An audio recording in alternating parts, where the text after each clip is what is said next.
Começou. Começou? Boa tarde a todos. Bem-vindos ao nosso Sustainability Challenges and Trends for Business.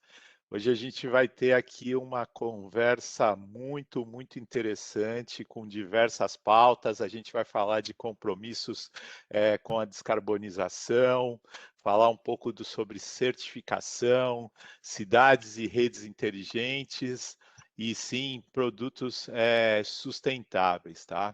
A gente também tem aqui um grupo seleto de participantes. A gente vai estar com o Felipe Faria, que é o CEO do Green Building Council Brasil, a Lígia, que é a coordenadora de engajamento da iniciativa Science Based Targets no Brasil, o Ricardo Bonfim, que é o Head de Economia Circular da Enel no Brasil, e o Pedro Cortonese, nosso gerente de marketing de Power System para Schneider na América do Sul. E eu, João Carlos Salgueiro, Head de Sustentabilidade da Schneider. Para começar a nossa conversa e fazer o nosso aquecimento, eu vou falar um pouquinho da estratégia da Schneider. Recentemente, a Schneider foi considerada a empresa mais sustentável do mundo pela Corporate Knights, dentro de um ranking que foi composto de mais de 8 mil empresas com faturamento acima de $1 bilhão, e que para nós serve sim como um enorme incentivo e motivação para a gente continuar com o nosso programa de sustentabilidade. Nosso programa de sustentabilidade tem quase 15 anos, ele gerou uma grande transformação na empresa. Durante esse período, a gente triplicou a receita, atingindo quase 25 bilhões de euros, e hoje já 72% desse montante se relaciona com produtos, serviços e soluções que apoiam seus clientes em seus desafios de sustentabilidade e eficiência. Aqui, para exemplificar, né, essa daqui é o compromisso de descarbonização da Schneider. A Schneider, ela tem um volume de emissões que está muito associado com o impacto da cadeia de fornecimento, e sim com as emissões que nós chamamos de emissões induzidas, que são emissões geradas através da utilização dos nossos produtos. E aí começa um dos primeiros pontos que a gente quer discutir, depois desdobrar aqui durante as discussões, que são os compromissos de descarbonização. A Schneider tem um compromisso de até 2025 tornar suas operações carbono neutra, e também apoiar seus fornecedores nesse processo de descarbonização, e do outro lado, trabalhar muito num processo de criar produtos ecoconcebidos, o que a gente chama de Green Premium, e também apoiar os nossos clientes através das nossas tecnologias na descarbonização. Em 2030, nós estaremos buscando ser net zero nas operações. Existe uma pequena diferença entre carbono neutro e net zero, que é justamente no net zero a gente não aceita, por exemplo, o uso de créditos de carbono, offset. Em 2040, seremos carbono neutro na cadeia de valor. E aí sim, em 2050, net zero CO2 em toda a nossa cadeia de fornecimento.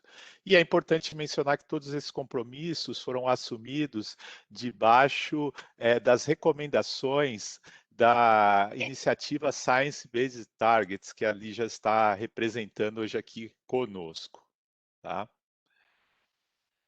E muito do que a gente vai falar aí para desdobrar aí as nossas conversas, isso está muito relacionado com a questão, de novo, de apoiar os nossos clientes em seus desafios, de trabalhar, por exemplo, a descarbonização da nossa cadeia de fornecimento. Aí a gente tem o objetivo de reduzir pela metade as emissões dos nossos 1.000 mais importantes fornecedores, também aumentar o conteúdo de material renovável ou reciclável dentro dos nossos produtos em quase 50%, ter 150 sites zero CO2, trabalhar muito a questão da energia renovável. E aqui também, quando a gente olha, a gente vai falar um pouco da questão de trazer uma alternativa para o uso do gás SF6. Tá? Isso era um pouco do que eu queria passar para vocês da nossa estratégia, mas eu acho que o nosso objetivo aqui é começar a ouvir a opinião dos nossos convidados. E aí eu gostaria de começar pela Lígia. Lígia, as metas baseadas na ciência, elas mostram um caminho a ser seguido pelas empresas, o quanto e qual velocidade que elas podem adotar para reduzir o impacto gerado por suas emissões de gases de efeito estufa. Isso com o objetivo de evitar todos os piores efeitos que a gente pode ter com as mudanças climáticas. Por que as empresas têm que tomar esse tipo de ação? João, obrigada pela sua pergunta e obrigada pelo convite para participar aqui com vocês hoje. Então, eu represento o Pacto Global e a iniciativa Science Based Targets. E, na verdade, como a gente sabe, essa agenda das mudanças climáticas está cada vez mais potente, preemente no mundo, e a gente precisa tomar ações que sejam, que sejam ambiciosas o suficiente num período de tempo curto, né? E claro que para a gente limitar ou para a gente evitar esses desastres ambientais e sociais que podem acontecer por causa das mudanças climáticas, não só os países vão ter que agir, mas as empresas também vão ter que agir. Então, o que a iniciativa Science Based Targets faz é justamente incentivar as empresas a terem ações climáticas ambiciosas para reduzirem as suas emissões de gases de efeito estufa. E isso veio desde antes da assinatura do Acordo de Paris, que foi aquele acordo internacional, global, firmado por quase 200 países do mundo inteiro, em que esses países se comprometeram a limitar o aumento da temperatura global a muito abaixo dos 2 graus Celsius e a fazer todos os esforços possíveis para ficar em 1,5 graus Celsius.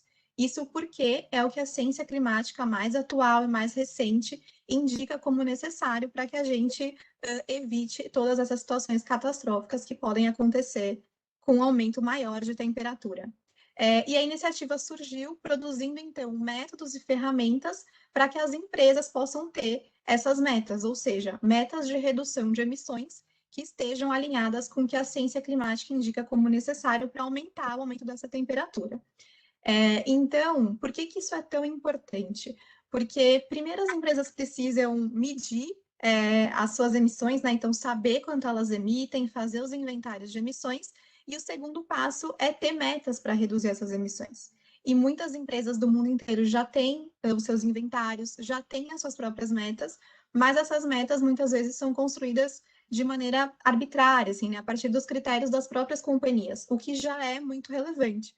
Mas para que a gente possa realmente ter uma ação efetiva do controle do aumento da temperatura, a gente precisa que essas metas sejam baseadas na ciência, porque essas empresas vão ter um lastro, digamos assim, né, que na verdade é uma validação por uma terceira parte independente, que é a iniciativa Science Based Targets, então que vai dizer efetivamente se as metas que essas empresas têm são suficientes, né, são ambiciosas o suficiente para que a gente limite esse aumento da temperatura global. Então, essa é a relevância primeira para as empresas terem essas metas. E aí, o que os próprios executivos de empresas que já têm metas aprovadas, e aí hoje eu falo de mais de 1.500 empresas do mundo inteiro comprometidas com a iniciativa. Dessas empresas, mais de 700 já têm metas aprovadas, e entre elas aqui a gente tem a Schneider e a Enel também, que nosso colega está aqui junto. Então, são duas empresas que estão na vanguarda desse caminho, protagonizando esse espaço, e as duas empresas, Schneider e Enel, tem as metas mais ambiciosas disponíveis hoje, que são justamente essas de limitar o aumento da temperatura global a 1,5 graus Celsius, né? Então, estão abrindo um caminho aí para outras empresas, para os seus fornecedores, clientes, para toda uma cadeia. A gente tem consultado muito CEOs dessas empresas que já têm metas aprovadas para entender qual é a relevância para essas empresas. E o que a gente tem ouvido muito desses CEOs é que, primeiro, essas metas ajudam as empresas a pensarem em inovação, né? E aí não só inovações de processos, mas também inovações de operações e outras inovações disruptivas, às vezes de tecnologia, né? Porque muitas vezes as empresas precisam de novas tecnologias para alcançarem as metas com as quais elas estão se comprometendo. Então, acho que é um driver para a inovação. Depois, esses CEOs também têm dito muito para a gente que essas empresas elas estão ganhando vantagem competitiva frente aos seus competidores, justamente porque elas estão protagonizando e abrindo um caminho, e isso tem sido visto com muitos bons olhos pelos clientes do mundo inteiro. Outra coisa muito fundamental é que essas empresas também têm ganhado espaço junto aos investidores. Então, os investidores estão cada vez mais demandando que as empresas tenham metas com lastro, né? E aí um lastro científico, para que eles possam entender realmente de que forma a empresa está fazendo a gestão das suas emissões. E essas metas baseadas na ciência aumentaram a confiança desses investidores para essas empresas que têm essas metas aprovadas pela iniciativa. E um ponto também muito importante trazido por esses CEOs é que as metas baseadas na ciência também têm ajudado muito essas empresas a estarem mais preparadas ou serem mais resilientes para possíveis mudanças nas regulamentações em torno dessa agenda do clima. Então, como essas empresas já caminharam, né, fizeram seus inventários, fizeram suas metas, têm metas muito ambiciosas, elas são empresas que estão preparadas para não só se adaptar a possíveis regulações, mas também a contribuir para o processo de desenvolvimento dessas regulações que possam vir a existir. E aí não só aqui no Brasil, mas no mundo inteiro. E isso é muito importante porque ajuda essa troca entre governos e empresas, que é tão necessário, né? Que a gente muitas vezes chama de ambition loops. Então, como as empresas e os governos vão ali criando um loop positivo em torno dessa agenda da mudança do clima. Então, em linhas muito gerais, sem dúvida para essas empresas terem um lastro de quais são suas metas e demonstrarem protagonismo nessa agenda do clima, ganhando confiança aí de diferentes stakeholders. Muito bom mesmo, Lígia. Fica muito claro que isso é uma agenda de eficiência, de competitividade, de transparência, o que é super importante hoje quando a gente fala das melhores práticas de ESG. Felipe, o que é muito legal a gente perceber no meio de toda essa história é que é o seguinte, todo esse desafio começa dentro de casa. Por quê? Porque toda essa mudança começa muito em transformar as operações, as edificações, as sedes dessas empresas, as plantas industriais, né? Então, quando a gente olha muito dessas metas, né, net zero ou carbono neutro, passa por essa rota de construção da casa dessas empresas, dessas companhias. Conta para a gente o que o GBC tem feito para tratar esse tema. Você sabe que dentro do que a Lígia mencionou, do COP, né, do COP Paris,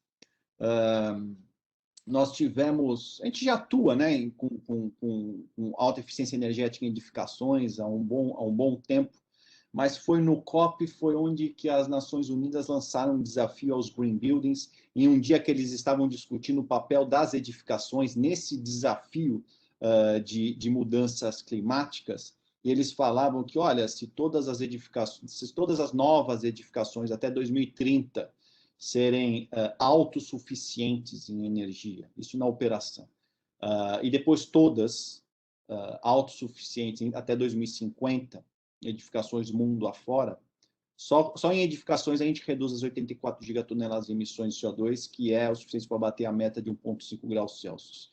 E pediram que pudéssemos auxiliar a fomentar o conceito de edificações autossuficientes junto ao mercado imobiliário, né? E foi aí, João, que a gente criou aqui no Brasil. Nós temos confiança em criar no Brasil um protocolo que é o GBC Zero Energy, porque nós já víamos aqui no Brasil que muitos dos prédios, conforme o movimento de Green Building foi ganhando experiência e maturidade, nós começamos a verificar edificações certificadas internacionalmente, nos níveis mais altos em termos de exigência de eficiência energética em edificações. Então, por exemplo, um LEED Platinum, conquistado sem acréscimos de custo de construção. Então, é desde o início de conceituação de projeto, você joga toda a inteligência para maximizar a ventilação natural, iluminação natural e tal. Você, através da excelência do projeto, você permite a entrada da tecnologia de ponta, porque você viabiliza economicamente esse ingresso dessa tecnologia. Então, a gente começou a observar prédios com alto índice de eficiência, sem acréscimo de custo de construção. E na medida que o próprio valor, preço de painéis fotovoltaicos vem ficando mais factível. E algumas regulamentações, como a micro e mini geração de energia renovável e alguns outros incentivos que você tem na questão do fotovoltaico, a gente começou a ver o aumento de prédios considerando a geração de energia renovável. Aí lançamos esse desafio. Não, vamos criar um protocolo que pudesse reconhecer uma edificação que, ao longo de 12 meses corridos, ele gera alta eficiência energética, otimização da gestão de energia durante a operação, geração de energia renovável e também consumidores conscientes, ocupantes conscientes, né? Que pudessem, 12 meses, a quantidade necessária de energia de estar operando. E, para nossa surpresa, já são 52 empreendimentos aqui no Brasil, centro de distribuição, prédio comercial, residências, indústria, tem uma indústria de camisas polo em Salvador, né? Tem um projeto com o governo do estado do Paraná, vamos transformar 208 prédios públicos de 7 cidades em edificações autossuficientes em energia. Então, esse movimento já existe aqui no Brasil, né? Isso é muito interessante. A gente tem uma facilidade, porque esse movimento de Green Build, ele trouxe essa certa maturidade e experiência em alta eficiência energética, e nós temos disponíveis soluções, como soluções da Schneider, que podem auxiliar nessa alta eficiência e na otimização da gestão de operação, né? Além de incentivos que vêm das companhias distribuidoras de energia, né? Então, você tem aqui um ambiente muito, muito interessante, e a questão que a gente não precisa de energia para prédio, né? Coisa que na Europa você tem esse gasto adicional, né? Então, a gente tem, isso já é uma realidade aqui no Brasil, né? Dentro do outro desafio que você menciona, que é o zero emissões de toda a cadeia, a gente também tem uma linha de trabalho que é o incentivo à avaliação do ciclo de vida. Então, isso é uma tendência que está crescendo. Então, cada vez mais, tudo quanto é fornecedor seja de materiais ou soluções para a construção civil, vai estar uma pressão sobre você ter a sua avaliação do ciclo de vida. Então, desde a extração da matéria-prima até, no mínimo, a saída do portão de fábrica, qual que é a sua emissão de CO2, né? Produtos com declaração ambiental nesse sentido, né? Então, isso, acho que tudo está avançando dentro dessa direção, tá? Uhum. Super, super interessante, Felipe. É muito legal ver que a gente está criando novas edificações que vão reduzir cada vez mais o impacto. A gente vê as companhias fazendo a lição dentro de casa, mas do outro lado a gente tem a Enel, que é um super player no que a gente chama justamente da transição energética, né, Ricardo? Cada vez mais a gente fica claro que o mundo passa a ser cada vez mais elétrico. A gente tem a questão da mobilidade elétrica, a gente tem o crescimento colossal do processamento de dados, das necessidades de telecom. E a Enel, do outro lado, tem um desafio de prover essa infraestrutura, de lidar com a geração distribuída, de reinventar o seu próprio papel como concessionária, né? Então, conta um pouquinho do que vocês estão desenvolvendo, até mesmo porque você tem esse papel super relevante de conduzir a economia circular dentro do desafio de sustentabilidade da Enel. Obrigado, João, pela introdução. Boa tarde a todos e todas. Um prazer estar compartilhando um pouco do que nós temos feito aqui e no Brasil e fora do Brasil como um grupo no setor de energia. Bom, o primeiro ponto acho que é o que você colocou, né? Hoje a gente vive um processo de transição energética muito forte e a Enel entende que esse momento é um momento singular na nossa história, porque a forma tanto de geração, transmissão, quanto distribuição vai mudar muito em muito pouco tempo. Então, se a gente olha, por exemplo, o cenário da música, a gente já teve evoluções importantes no processo de comercialização, etc, etc. Quando a gente olha, por exemplo, a questão das telecomunicações, a gente também teve revoluções bastante importantes e agora, visto, né, o período da pandemia, nós percebemos o quanto isso foi importante até para sustentar a forma como nós estamos nos relacionando hoje. Agora, quando a gente observa, por exemplo, o processo de medição de energia há 50 anos atrás, há 40 anos atrás, 30 anos atrás, é basicamente a mesma coisa. Né? Você chega, bota uma máquina na frente da residência da pessoa e no final do mês seguinte você encaminha uma fatura. Essa nova relação não vai ser mais assim. Tanto porque a gente vai gerar energia de uma maneira totalmente diferente, e aí por isso a grande aposta do grupo é na perspectiva das renováveis. Então, em 10 anos, a gente vai mais do que triplicar o potencial de geração que nós temos hoje.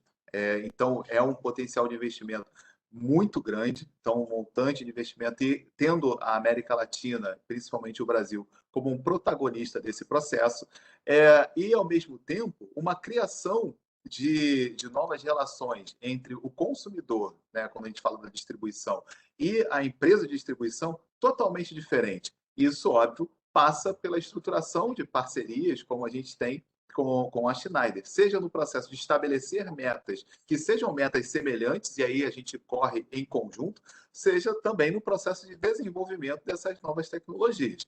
Bom, uma outra perspectiva é acreditar na ciência. Né? Você falou isso, Lígia também sublinhou isso fortemente. Então, a empresa, a Enel hoje, possui metas bastante agressivas, partindo do princípio de que a gente, fundamentado como a linha de corte de 2017, a gente vai reduzir em 80% as emissões até 2030, chegando também, junto, como já foi falado, em 2050, a zero emissões. E aí, pensando dessa forma, a gente tem que não só caminhar numa frente de novas tecnologias, de uma construção de usinas e sedes. A gente também está partindo para sedes cada vez mais sustentáveis, e aí fundamenta tudo que o Felipe vinha colocando, mas também uma ótica de como nós estamos fazendo, que caminho nós estamos trilhando.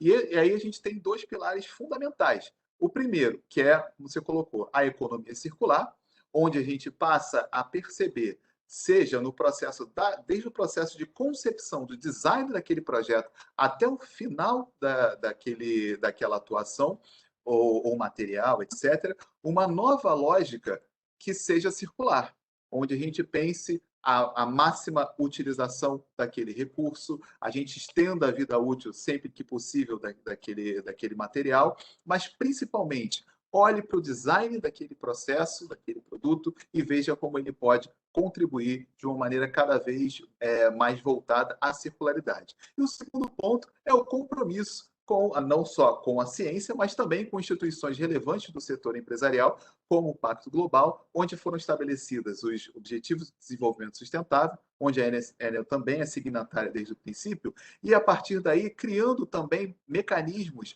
onde relacione os nossos projetos aos investimentos vinculados aos ODS. E aí foi aí que foi lançado a perspectiva do SDG Linked Bond, onde a gente fundamenta hoje praticamente todos os grandes projetos do grupo a partir desses dois pilares, da economia circular e dos ODS. Bom, além disso, um processo que é fundamental é isso que nós estamos fazendo hoje aqui. Abrir a empresa, abrir um processo de diálogo com a cadeia de fornecimento e também com a sociedade de um modo geral, para que a partir deste contato nós criemos ações cada vez mais coletivas, participativas, voltadas a um ambiente mais sustentável e pensando numa criação de valor ao longo prazo para toda a cadeia de stakeholders envolvidos. Bom, acho que para começar é isso, João. Opa, super aquecimento, Ricardo. Obrigado por todas as pautas, é muito legal. Muitas vezes o usuário que é atendido pela Enel não tem ideia de toda essa estratégia, não tem toda essa percepção, então trazer isso com essa clareza é muito importante para nós, tá? Agora vamos lá para a nossa pergunta para o Pedro, né, Pedro? Uma coisa que é muito interessante, a gente falou muito de compromisso. E aí, tanto nós como a Enel, nós temos compromissos que vão até 2050, né? E dentro desses compromissos, existe um consenso que às vezes a gente não tem nem as tecnologias ou a solução já pronta para atingir isso, mas a gente tem a ambição de alcançar isso, de enveredar esforços, de também criar iniciativas conjuntas. E lá atrás, de novo, voltando lá na COP, né, que todo mundo falou um pouquinho da COP, a Schneider tinha prometido criar uma tecnologia para resolver, para dar uma resposta para a questão do SF6, que é um gás que se usa nos equipamentos elétricos, tá? Conta um pouquinho, e o nosso compromisso, né, somente acrescentando, era de dar essa resposta até 2025, né? Conta para a gente um pouquinho das novidades que você tem sobre esse assunto ou sobre esse compromisso super ambicioso. Legal, João, obrigado aí pela pergunta, né? Eu acho que é legal quando a gente começa a escutar a Lígia falando, o Felipe falando, tudo vai se, de uma certa forma, vai se conectando. A Lígia falou um negócio bacana, que toda essa iniciativa, né? Ela acaba sendo um driver da inovação, né? Então, eu acho que isso tem tudo a ver com o que a gente está discutindo aqui, que eu vou apresentar agora para vocês, de uma forma bastante resumida, né? É quase um spoiler, porque, na verdade, a gente está fazendo o lançamento de um produto novo esse ano. A Schneider está apresentando um novo painel de média tensão, né? Que tem o nome AirSet. O próprio nome já dá um pouco, né, aqui vem esse painel, que é o nome do ar, né? Ou ar como parte do nome do produto. E para contextualizar, né, um painel de média tensão, onde que o painel de média tensão se insere dentro dessa discussão? Para quem não conhece, acho que nós aqui que estamos nesse painel sabemos, mas talvez as pessoas que estejam aí nos vendo, nos escutando, o painel de média tensão basicamente é um equipamento elétrico, né, de distribuição elétrica, que faz a conexão entre o site do cliente e a concessionária de distribuição, né? Então, é o elo de ligação entre a distribuidora e o site do nosso cliente, que pode ser uma fábrica, pode ser um prédio, pode ser um shopping center, um hospital, enfim. E esse equipamento, por ser em média tensão, né, normalmente ele ganha volumes maiores, né? Quanto maior é a tensão, maior acaba sendo a dimensão desse equipamento.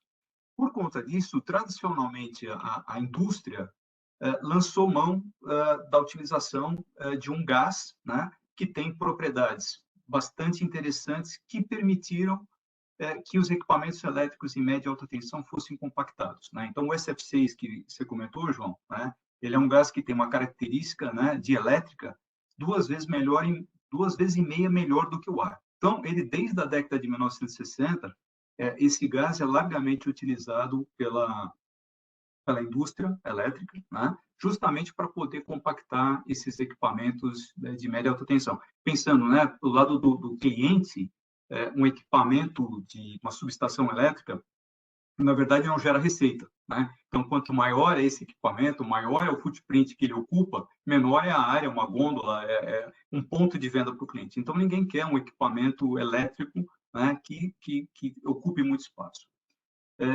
Mas tudo tem seus prós e contras. Então, ao mesmo tempo que o gás SF6 ele é um ótimo elétrico, ele é seguro, ele é estável, ele também tem um potencial efeito de gás estufa, né? Então, essa é a grande preocupação. Ele, em condições normais, em condições de utilização adequada, ele é um gás que atende às necessidades. Qual é a grande preocupação com o gás SF6? É justamente na eventualidade de um escape para a atmosfera, né, que pode ocorrer, não é previsto que ocorra, mas pode, por um acidente, acontecer, e principalmente ao final do ciclo de vida, no descomissionamento de um equipamento que utilize o SF6, como que esse gás vai ser processado ou vai ser reciclado e se ele vai ser reciclado de forma adequada, né?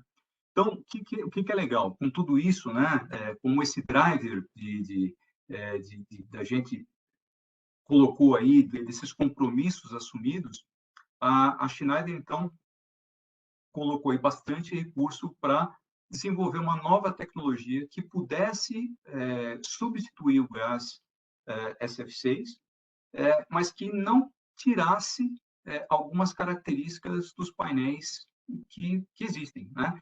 Dos painéis compactos, principalmente. Então, a grande sacada, a grande inovação que a gente está trazendo nesse lançamento desse painel é que ele não usa mais o gás SF6, ele usa ar puro, né? Por que a gente fala que é ar puro? Porque ele é um ar filtrado, ele é um ar preparado para o ambiente onde ele vai ser utilizado, e utiliza também a tecnologia a vácuo, que é uma tecnologia já mais tradicional, para a parte de interrupção. Então, ela junta o ar mais a interrupção a vácuo para criar, então, essa nova tecnologia e permitir que a gente tenha esses novos painéis também compactos. Embora a gente use ar e não use mais o SF6, né, a gente usa ar e vácuo, a gente conseguiu o mesmo grau de compactação dos painéis que utilizam gás. Então, quando a gente pensa do ponto de vista do cliente, o footprint, né, ou o espaço que a gente vai utilizar para entregar a mesma subestação, para entregar o mesmo painel elétrico que ele precisa, ele vai ter agora as mesmas dimensões, vai ocupar o mesmo footprint nas instalações dele, porém, ele está totalmente despreocupado agora com esse potencial gás de efeito estufa, porque não vai estar mais presente no equipamento dele, né? Então, uma coisa interessante é que toda essa transição ela não tem que ser feita de uma forma brusca, né? Esse painel que a gente desenvolveu, ele não só tem as mesmas dimensões dos painéis anteriores, mas ele permite um acoplamento aos painéis existentes. Então, se um cliente pretende fazer uma ampliação de uma subestação existente, ele não tem que simplesmente pegar a subestação que ele tem e jogar fora. Não, ele pode começar a fazer o acoplamento de novas colunas, porque elas são totalmente interconectáveis, né? Toda a parte de posicionamento de barramento, ele é absolutamente idêntico e permite esse acoplamento às subestações existentes. Então, ele é um equipamento, a gente vai falar um pouquinho mais para frente, eu entendo que sobre outras características desse painel, mas assim, a grande vantagem que ele tem é essa tecnologia de usar agora ar e vácuo ao invés do gás, né? E manter a mesma compactação, o mesmo footprint dos painéis anteriores, tá? Mas eu queria aproveitar, João, se me permitir, para eu fazer já uma pergunta para a Lígia, tá? Porque a gente está falando de gás, o SF6 ele é um gás potencialmente aí de efeito estufa, e eu queria perguntar para a Lígia que quando a gente fala de emissões de carbono, né, a gente fala de forma genérica, mas se você pode falar um pouquinho mais sobre os impactos desses outros gases, né, de efeito estufa, e qual a iniciativa que endereça essa redução? Obrigada, Pedro, pela sua pergunta. E é super importante a gente esclarecer isso, né? Porque genericamente a gente fala, quando a gente fala de aquecimento global, a gente fala do CO2. Mas, como você falou, a gente tem um conjunto de outros gases que provocam esse efeito estufa e, consequentemente, que a gente chama de aquecimento global. E aí é um conjunto de 7 gases, né? Não só o CO2, mas outros 6 gases, entre eles o metano e o SF6, que você comentou aí bastante. Eles estão dentro desse grupo desses 7 gases geradores de efeito estufa. E aí o que acontece é que cada um desses gases tem potenciais distintos de aquecimento global, né? Então, o CO2 tem o seu potencial, os outros gases têm potenciais diferentes. Então, por exemplo, o SF6 ele é muito menos emitido do que o CO2, mas tem um potencial de aquecimento global muito maior, né? E assim vai sendo feita essa medição para os outros gases. E, por exemplo, hoje os estudos indicam que esses outros gases de efeito estufa contribuem para cerca de 25% das emissões globais. Então, tem uma relevância aí muito grande.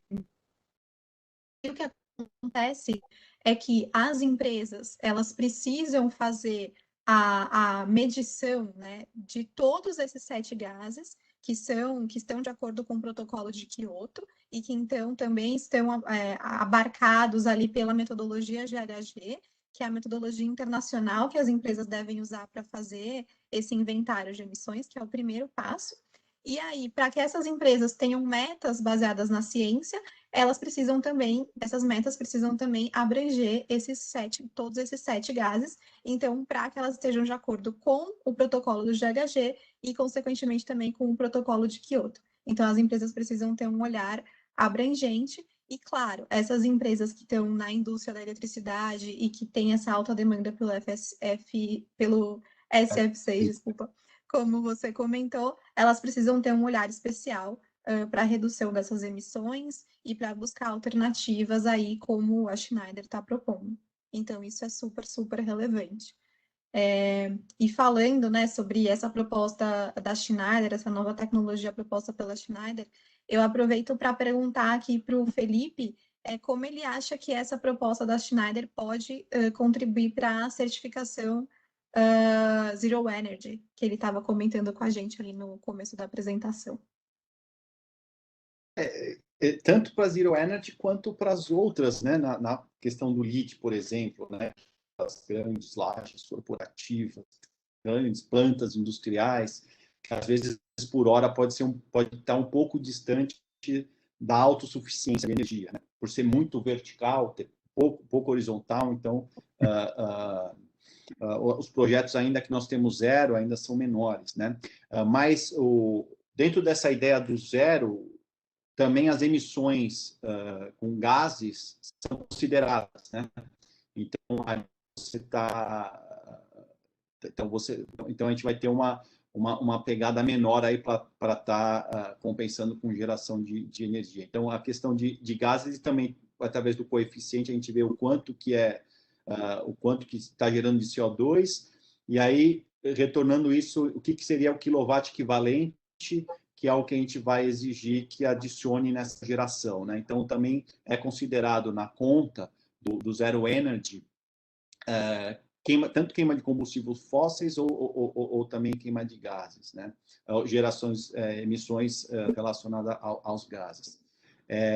E na questão também isso também a Schneider ela tem um compêndio, né, João? Um compêndio de soluções que conversa com o movimento de Green Build. Essa é só mais uma, né? Mas na questão, por exemplo, Olígia, eu gosto do zero, porque o zero é assim. Quando a gente fala em energia, em edificações, o zero ele abrange todo o ciclo da energia no prédio. Então, assim, não tem discussão mais. Por quê? Porque zero é porque eu sou altamente eficiente do ponto de vista de energia. Mas a gestão de energia durante a operação está otimizada. E aí a Schneider tem um monte de soluções para isso. Eu também estou gerando energia renovável. E também tenho consumidores conscientes, até tem esse engajamento da ocupação, né? Então você fecha todo o ciclo de energia. Bum, sem discussão.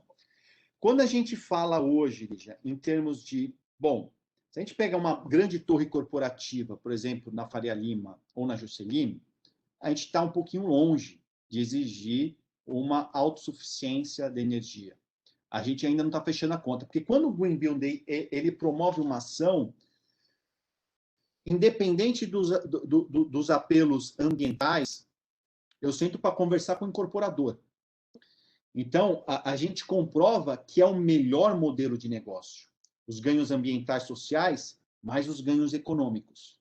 Então, tudo isso que a gente está falando de zero energia é comprovada a viabilidade não só técnica, mas econômica. São os melhores modelos de negócios, né? Então, aí você tem o ganho de escala, porque você mexeu no negócio, né? Hoje, a discussão nas grandes torres corporativas, né, ainda não chega no zero, tá? Mas a alta eficiência operacional, e aí você tem Schneider surfa em termos de tecnologias para auxiliar nisso, fazer a leitura completa de tudo o que acontece em termos de energia naquele prédio, e se há algum desvio é porque algum equipamento não está funcionando legal, precisa de uma manutenção, lá ele já fala o que é, ou então faz a manutenção remota. Então, Esse acho que é um das principais ações da Schneider para auxiliar dentro daquele mapa, né, os terceiros, os seus clientes, a grandes metas ali de redução de CO2 através da alta eficiência energética em edificações. Não, e tem um ponto Não é, legal, João? é isso aí, Felipe, tem um ponto também muito legal, porque você também criou uma outra conexão com as demais certificações, e esse produto, como a grande maioria de todos os outros da Schneider, ele já nasce com uma certidão de nascimento que é o perfil ambiental do produto. E aí vai de encontro com o ponto que você tocou, da análise do ciclo de vida, da comprovação, da transparência, de todo o suporte necessário para essa certificação, para a solidez dessa certificação. Mas, como essa segunda rodada aqui do nosso debate pertence aos participantes, Felipe, fica à vontade aí para fazer uma pergunta para os nossos colegas.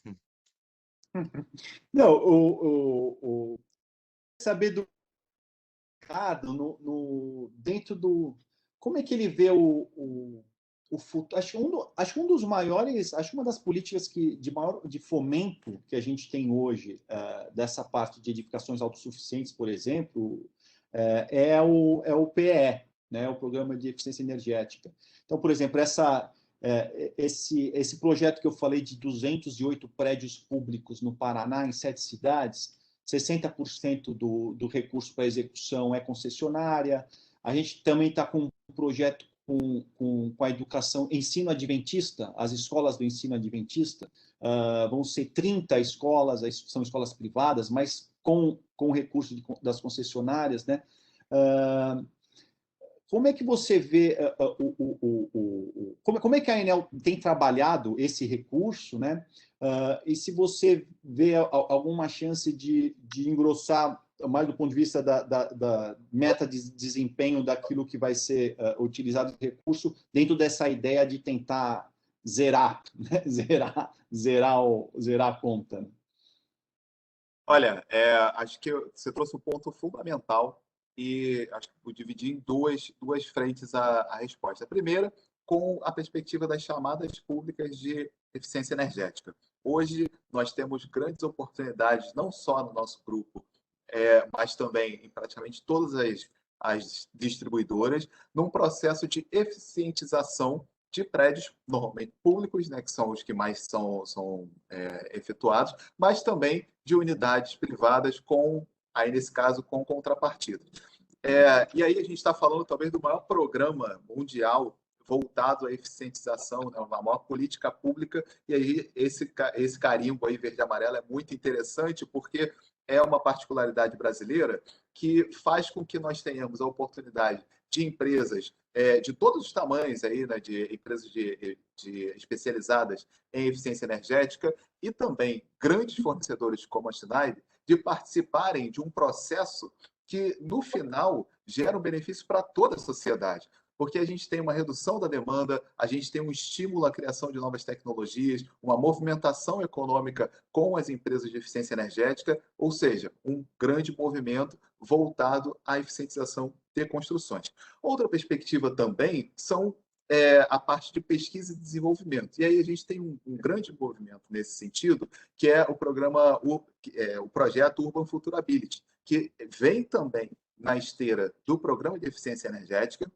a partir da verba de P&D, complementado com recursos da companhia, e aí voltado justamente a essa ideia de como fazer uma nova lógica de relacionamento da sociedade, empresa, cadeia de fornecimento, com a questão da energia. E aí a gente está falando, por exemplo, de oportunidades de criação de uma rede gêmea digital, que é o Digital Twin, onde você tem a oportunidade de testar toda e qualquer possibilidade de acontecimento na rede e, com isso, reduzir o tempo de resposta e programar melhor os investimentos e, no final das contas, beneficiando o cliente, já que a operação vai ficar mais barata. Então, todo o setor se beneficia nesse sentido.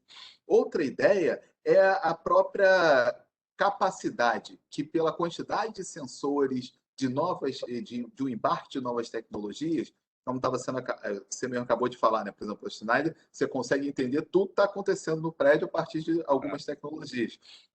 A ideia é mais ou menos a mesma quando a gente está falando desse processo do Urban Futurability. É que ele vai reunir mais de 40 tecnologias diferentes, gerando um volume de dados que pode, aí, na perspectiva de economia circular, ser compartilhado com outras companhias, gerando um benefício global, gerando uma perspectiva, por exemplo, de um entendimento de como o poder público pode ser apoiado num cenário, por exemplo, de uma previsão de chuva, de tempestades e de algum evento climático.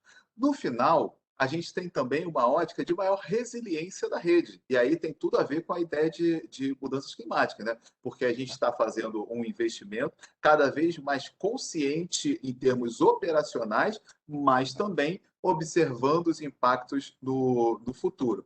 Só que aí, como eu falei também, o processo de construção disso é fundamental. Por quê? Porque não adianta a gente pensar, nossa, vamos ter tantos sensores, vamos fazer isso, mas na hora de construir, a gente não está olhando da mesma forma. E aí, a gente tem também nessa ideia o que a gente está chamando de canteiro sustentável e canteiro circular, onde a gente vai, por exemplo, enterrar parte da rede. Quando a gente tira a terra dali, então a gente está indo nesse detalhe, eu tiro a terra e aí faço o enterramento, eu vou pegar a mesma terra e vou jogar lá. Então a gente faz a guarda disso e joga lá o mesmo solo. Então é de fato chegar a um limite de circularidade de todo esse processo para justamente tentar fazer do início ao fim essa ideia de circularidade. Bom, e aí para fechar essa ideia, olhando a perspectiva de cidade, né, de sair de um ponto ao outro, a eletrificação a partir da mobilidade urbana elétrica é um outro fator que para a gente também é um elemento chave de conexão, com pontos de ônibus conectados entre si, a você sair de uma construção já com a perspectiva do tempo que você vai levar até chegar a outra, então ter alarmes com relação a isso. Então, de fato, é uma ótica de cidade inteligente, de cidade circular, que é construída a partir dessas interações entre múltiplas frentes. E aí, seguindo um pouco já que Pedro, Liz, você deram a deixa, vou fazer também a lógica de trazer a ideia da circularidade novamente para o centro da discussão. Vou ficar no terreno confortável aqui. E o Pedro me chamou muito a atenção quando falou sobre essa questão da nova tecnologia, né? E aí, para mim, isso me trouxe diretamente a ideia de economia circular e de sustentabilidade. E aí, Pedro, se você puder novamente trazer essa tecnologia para a discussão, talvez focado nessa frente, poderia ser, pelo menos para mim, um tema fundamental aí para a gente botar à luz. Legal, legal. Obrigado aí, Ricardo. Acho que assim, até um pouquinho antes de responder essa tua pergunta, eu vou fazer um gancho, talvez, com o que o Felipe tinha comentado com relação à gestão de energia, da preocupação da confiabilidade da operação, que tudo isso, de alguma certa forma, também está ligado com essa coisa da sustentabilidade, né? E da digitalização. Então, só para comentar aqui, dentro desse lançamento que a gente está fazendo, esse novo painel, diferentemente de painéis anteriores que a gente começa a embarcar uma digitalização nele, esse painel já nasceu mais digital, né? E toda essa preocupação, então, de monitorar o que está acontecendo dentro do painel elétrico, com uma perspectiva de entender, né, se existe algum problema, se existe algum tipo de falha, fuga, de uma certa forma, fuga nós estamos desperdiçando, né, energia. Então, esse painel ele já nasce digital.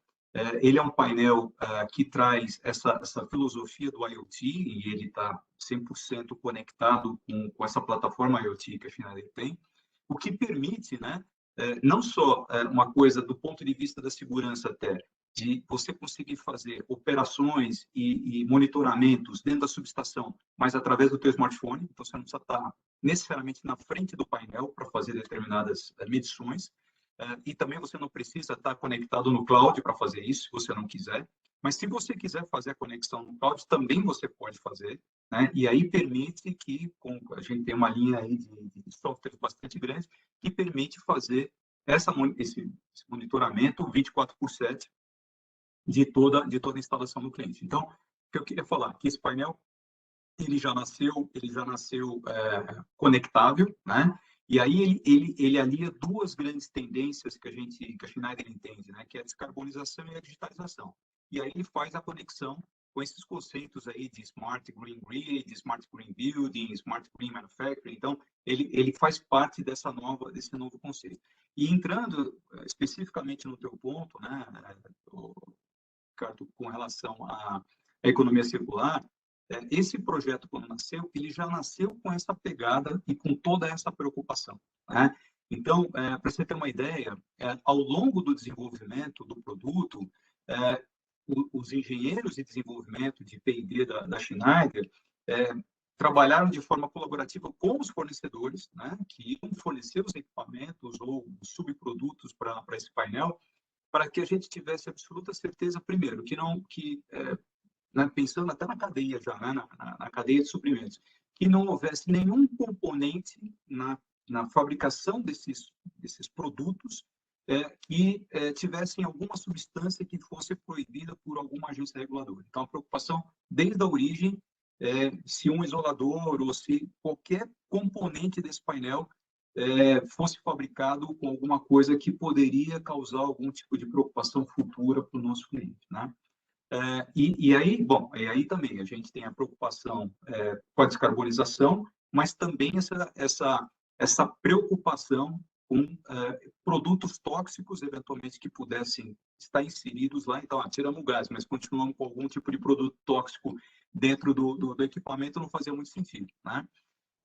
E, para você ter uma ideia, todos os componentes, como condutor, isolador, eles são identificados para facilitar o processo de reciclagem no final de vida do produto, né?